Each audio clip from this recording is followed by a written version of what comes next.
कॉस्मोस्टार media present sweet टॉक्सच्या आजच्या पॉडकास्टमध्ये तुमच्या सगळ्यांचं मनापासून स्वागत. आजचा आपला पॉडकास्ट जो आहे तो तुम्ही ज्या व्यक्तींच्या बाबतीत आम्हाला सजेशन दिले होते त्यांच्यासोबत आहे. त्यामुळे तुम्हाला आजचा पॉडकास्ट खूप आवडणार आहे, ज्याच्यामध्ये आपण तंत्र म्हणजे काय, त्याच्यानंतर करणी म्हणजे काय, किंवा दत्तगुरूंविषयी काही माहिती घेणार आहोत. आणि याच्यासाठी आज आपल्यासोबत आहेत कौस्तुभ अवचटजी. सर, तुमचं खूप खूप स्वागत. थँक्यू. नमस्कार. नमस्कार. आणि आम्हाला खूप कमेंट्स आल्या होत्या आम्ही जेव्हा लाईव्ह जातो, सो तेव्हा की कौस्तुभजींना तुम्ही बोलवा. फेसबुकला खूप मेसेजेस आले होते. सो म्हणून आम्ही तुम्हाला अप्रोच केला आणि तुम्ही लगेच हो म्हणलात. त्याबद्दल खूप खूप आभार. मी पण तुमचा खूप आभारी आहे की तुम्ही मला इथे बोलवलं आणि ही संधी दिली. नाही, thank you so much sir. So आजचा आपण पॉडकास्ट सुरू करूयात, कारण थोडा वेगळा विषय आहे आणि लोकांना अर्थातच आवडेल तो. सो तुमच्या अनुमतीने सुरू करतो. अगदी. आणि मला प्रेक्षकांना सांगायचं आहे की तुम्ही जर अजून चॅनलला सबस्क्राईब केलं नसेल तर प्लीज सबस्क्राईब करा. म्हणजे जर कोणी करणी किंवा मग तंत्र याविषयी सर्च केलं यूट्यूबला की आपला पॉडकास्ट त्यांना सर्वप्रथम दिसेल. तर कौस्तुभजी, मला सुरुवातीलाच हे विचारावं असं वाटेल की तुमचा प्रवास कसा होता, किंवा इन जनरल एक थोडक्यात तुमची ओळख प्रेक्षकांना करून द्या. नक्कीच. मी पुण्यातलाच आहे आणि गेले 14-15 वर्ष मी आता या विषयामध्ये काम करतोय की काही कुटुंब करणीबाधेमुळे त्रस्त असतील, काही भूतबाधेमुळे त्रस्त असतील, तर दत्त महाराजांच्या कृपेने आपण त्यांना एक चांगल्या प्रकारे मार्गदर्शन करून त्यांना त्याच्यातनं मोकळं करू शकतो. बरं. तर तसं बघायला गेलं तर प्रवास असा सुरू झाला की मी लास्ट इयर BComला होतो आणि माझी क्लासमेट होती. त्या क्लासमेटची फॅमिली कशी की 2 बहिणी, 2 भाऊ आणि आईवडील असे अगदी छोट्याशा 10 बाय 10च्या रूममध्ये राहायचे. बरं. तर तिला अचानक एक दिवस असा त्रास सुरू झाला की तिला एक व्यक्ती तिच्या अंगावर येऊन बसलेली फील व्हायची, जाणवायची. हां. आणि कधी कधी तिला मारलं पण जायचं त्या झोपेमध्ये. तर काही दिवस त्यांनी मानसिक म्हणून थोडंसं दुर्लक्ष केलं किंवा परीक्षेचा काही स्ट्रेस असेल म्हणून दुर्लक्ष केलं. पण नंतर ते पुढे तिला खूपच त्रास वाढला आणि हा सगळा प्रकार ना मी स्वतः डोळ्यांनी पाहिला. तोपर्यंत माझा या विषयावर माझाही विश्वास नव्हता किंवा काही नॉलेज पण नव्हतं त्यातलं. पण मग नंतर तसा तो इन्सिडेंट घडल्यापासून म्हणजे माझी विचारचक्र अशी सुरू झाली की अरे बापरे, आपल्या फॅमिलीमध्ये, कुटुंबामध्ये, मित्रमैत्रिणींमध्ये कोणाला असा त्रास झाला तर ह्यातलं आपल्याला काहीतरी पाहिजे. कोणीतरी मार्गदर्शन पाहिजे, कोणी गुरु पाहिजे, काहीतरी आपल्याकडे साधना पाहिजे. असा तो प्रवास सुरू झाला. बर. त्या पद्धतीने. आणि मग मला असं वाटलं, थोडासा अभ्यास केल्यावर लक्षात आलं की इथे गुरु पाहिजेत. या विषयातलं जर तुम्हाला ज्ञान हवं असेल तर दत्त महाराज हे गुरुतत्व सगळ्या जगामध्ये. करेक्ट. त्यामुळे दत्त महाराजांची सेवा आणि साधना सुरू झाली. अरे वा. मग हा जो प्रश्न येतो सगळ्यांच्या मनामध्ये की तंत्रक्रिया म्हणजे नक्की काय असते आणि कशी केली जाते? बरोबर. तंत्र, अगदी खरं सांगायचं झालं तर तंत्र म्हणजे तन म्हणजे विस्तार करणे आणि त्र म्हणजे त्याचे टूल्स म्हणजे त्याचं साहित्य वापरणे. म्हणजे स्वतःच्या आत्मोद्धारासाठी वापरण्यात येणाऱ्या गोष्टी किंवा एक शक्ती. तर खरं तंत्र साधनेचा मुख्य उद्देश हा आहे की या शरीराच्या माध्यमातून शिवाची अनुभूती घेणे. वा. खरं तर तंत्र साधनेचा हा मुख्य उद्देश आहे. पण तंत्र साधनेचं वैशिष्ट्य असं आहे की जेव्हा तुम्ही एखाद्या गुरूंच्या मार्गदर्शनाखाली काही साधना यशस्वीपणे पूर्ण करता तेव्हा काही ऊर्जांवरती तुम्ही नियंत्रण करू शकता. बर. काही ऊर्जा तुम्हाला पाहू शकतात, दिसू शकतात, ऐकायला येऊ शकतात, जागांमधल्या गोष्टी दिसू शकतात आणि त्यानुसार मग एखाद्याला लाभ पण करून देता येतो आणि एखाद्याला हानी पण करून देता येते. बर. त्यामुळे तंत्र साधनेचा मुख्य उद्देश शिवाचा दर्शन घेण्याचा असला तरी मनुष्य त्याचा दुरुपयोग करायला लागला. त्यामुळे गेल्या काही वर्षांमध्ये करणीमुळे त्रस्त झालेल्या केसेस म्हणजे वाढायला लागल्या. ओके. तर तंत्रक्रिया म्हणजे काय की मेन आपल्याकडे मुख्य 6 प्रकार आहेत: जारण, मारण, उच्चाटन, विध्वंसन, वशीकरण. बर. तर ह्यापैकी काही ना काहीतरी केलं जाऊ शकतं. तर आपल्या महाराष्ट्रात आणि जास्ती करून बाहेर उच्चाटन ही क्रिया जास्त करून सापडते की म्हणजे उच्चाटन म्हणजे काय, एखाद्याची परिस्थिती जी चांगली आहे ती बिघडवून टाकणे. मग मुख्यत्वे त्याला शारीरिक रोग येतील, आर्थिक नुकसान आणि आर्थिक प्रॉब्लेम्स आणि अडचणी वाढतील, नोकरी व्यवसायामध्ये अधोगतीच होत राहील किंवा सगळं बंद होऊन शून्यावरती येईल. बर. तर ह्या प्रकारच्या क्रिया जास्त केल्या जातात. तर हे कुठल्या तरी तांत्रिक मंत्रिकाकडून करून घेतलं जातं आणि मग त्याला एक ऊर्जा स्रोत वापरला जातो. तर तो ऊर्जा स्रोत म्हणजे काय, की एखादी ऊर्जा आपल्याला तयार करायची आहे आणि त्याला एक हेतू द्यायचा आहे आणि त्या हेतूप्रमाणे त्या व्यक्तींवरती तसा परिणाम झालेला दिसला पाहिजे. तर तो ऊर्जा स्रोत म्हणजे काय, की करणी केली म्हणजे काय केलं, की काही वस्तू वापरल्या जातात. बर. त्याच्यामध्ये नारळ असू शकतो, लिंबू असू शकतात, अस्थी असू शकतात आणि बऱ्याचदा बाहुली टाईप जे आपण बघतो, कणकीच्या बाहुल्या किंवा मातीच्या बाहुल्या, अशा बाहुल्या वापरून ती एक नकारात्मक ऊर्जा तयार केली जाते आणि ती त्या व्यक्तींवरती परिणाम करायला सुरुवात करते. याला आपण म्हणतो तंत्रक्रिया केली. ओके. असं त्याचा अर्थ आहे.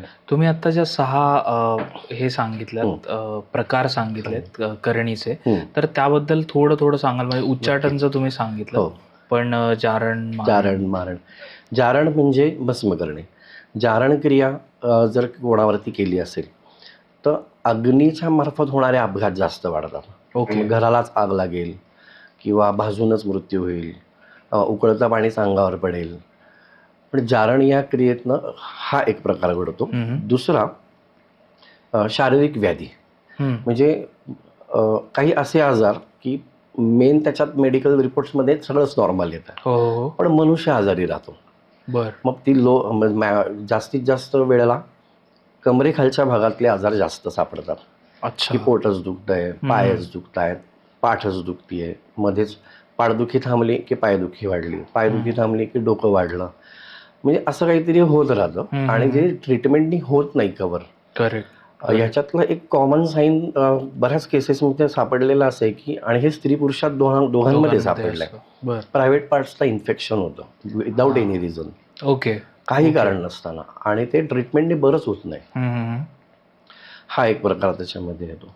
तर जारणमध्ये काय होतं, मग एखादा व्यक्तीवर केला असेल किंवा कुटुंबावर केला असेल तर जसं जसं ते जुनं होत जाईल, जसं जसं ते त्याचा काळ वाढत जाईल, तसा तसा त्याचा परिणाम तीव्र होत जातो. असं आहे.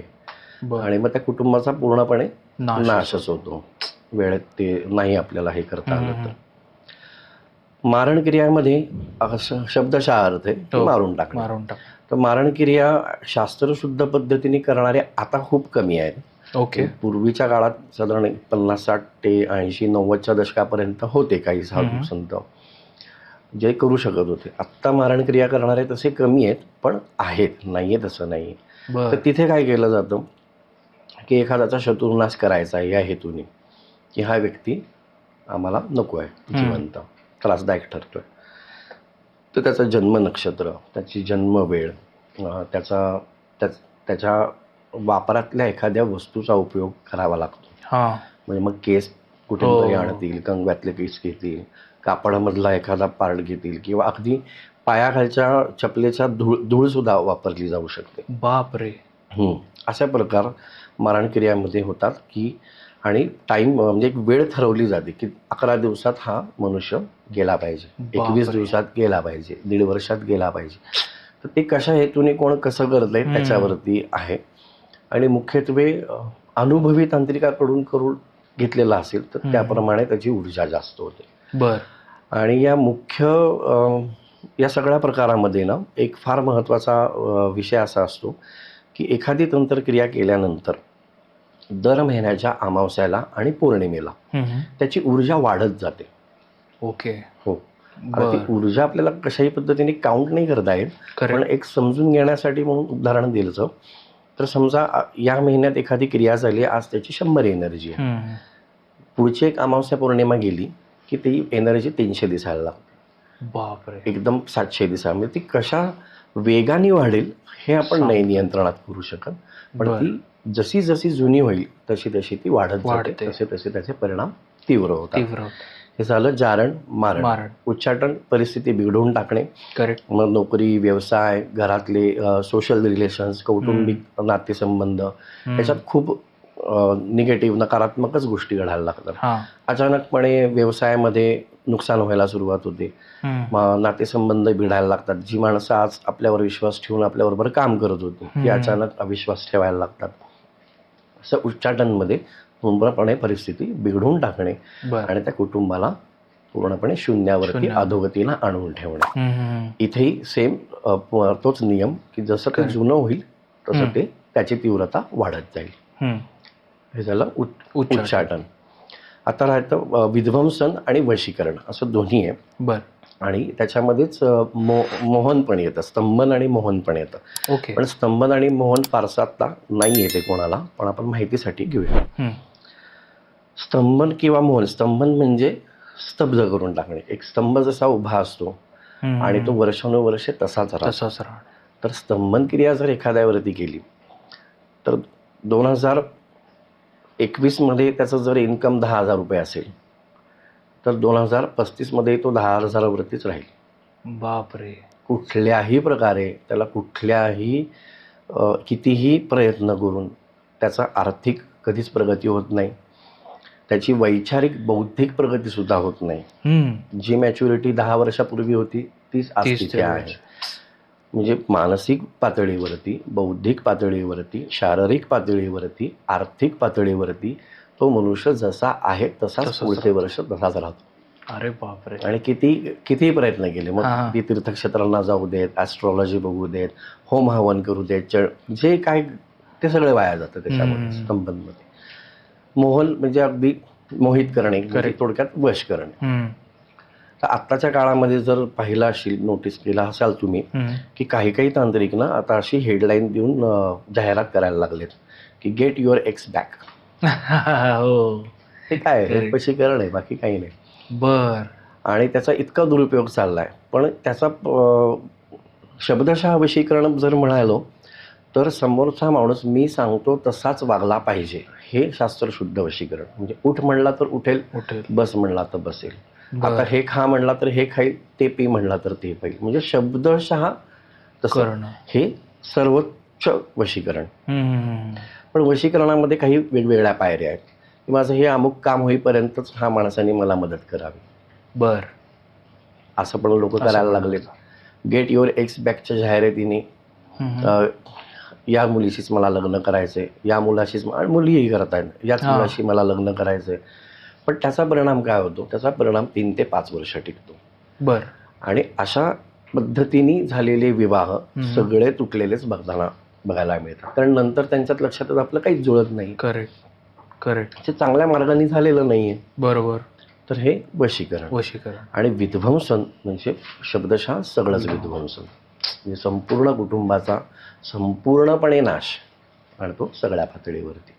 असे 6 प्रकार तंत्रक्रियेमध्ये केले जातात, ज्याला आपण म्हणतो षडयंत्र. अच्छा.